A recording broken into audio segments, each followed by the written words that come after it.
Hi, my name is Clara Becker, and I am an ethnic studies major. For my honors thesis, I wrote a satirical short story entitled Other Mothers. Other Mothers is a standalone story, but my writing of it started with a mimesis of a scene in Kylie Reid's debut novel, Such a Fun Age, for Dr. Danielle Morgan's African American comedy course. Using the same satirical impulse in Such a Fun Age, I wanted to expand on some of the themes from that story and build upon this character of Kathleen that I'd created for the mimesis.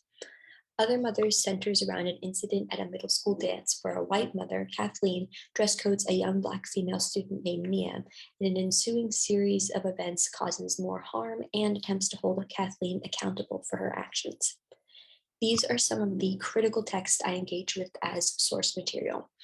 The Office of Historical Corrections by Danielle Evans and The Other Black Girl by Zakiya Dalila Harris feature stories that are either narrated by or center on Black female protagonists and explore a broad range of settings and experiences, some of which are more explicitly focused on race and gender, and others where the story is more implicitly and inherently shaped by this lived experience.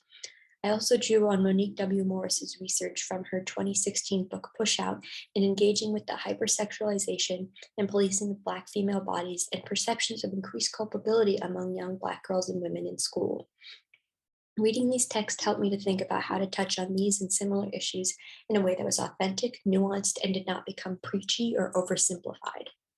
To give an idea of the story itself, I want to highlight two significant scenes. As I mentioned earlier, the catalyst of this story takes place when Kathleen zeroes in on Mia and forces her to put on a hoodie to cover up at the dance. As if that humiliation weren't enough, Kathleen later sends out an unauthorized PTA email discussing the incident. In the fallout from these events, Kathleen is asked to come into the school to talk with the principal and Mia's mother, Brianna, who is understandably upset and concerned about her daughter. Brianna is no stranger to the events and dynamics that played out at the dance. She knows exactly what is going on and is there to advocate for her daughter. Brianna is composed and even-keeled the entire conversation, her distress and incredulity breaking through only briefly when Kathleen gets particularly out of hand. Brianna enters into this meeting knowing that she is going to be held to a higher standard and that any show of emotion could be manipulated into aggression by Kathleen and thereby invoking the angry Black woman trope. Brianna is fiercely protective of Mia, but she's also realistic. She knows that this is not the first or last of these conversations she will have, and as the meeting progresses, it becomes clear that Kathleen has no intention of engaging in any form of self-interrogation. The last scene in the story finds Kathleen retreating to the comfort and safety of her white mom cohort. She and her friends discuss the incident and the meeting with the principal, where the women shower one another with validation and affirmation while also finding the time to tear down Nia and her mother. Kathleen's understandings of Black womanhood and motherhood are on full display in her characterizations of Nia and her mother in this scene. However, as much as the women soothe their consciences and boost their senses of self-righteousness, Kathleen retains a small sense of discomfort and anxiety. It is the same anxiety that has been gnawing at her since the original incident.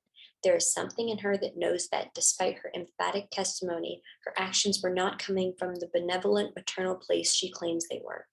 She's still able to move on with her day and get back on her stationary bike to the tune of Lizzo's Truth Hurts, but her inability to reconcile Nia and Brianna, the people, and these caricatures she's created in her head remains in the back of her mind. Ultimately, though, Kathleen gets away with it.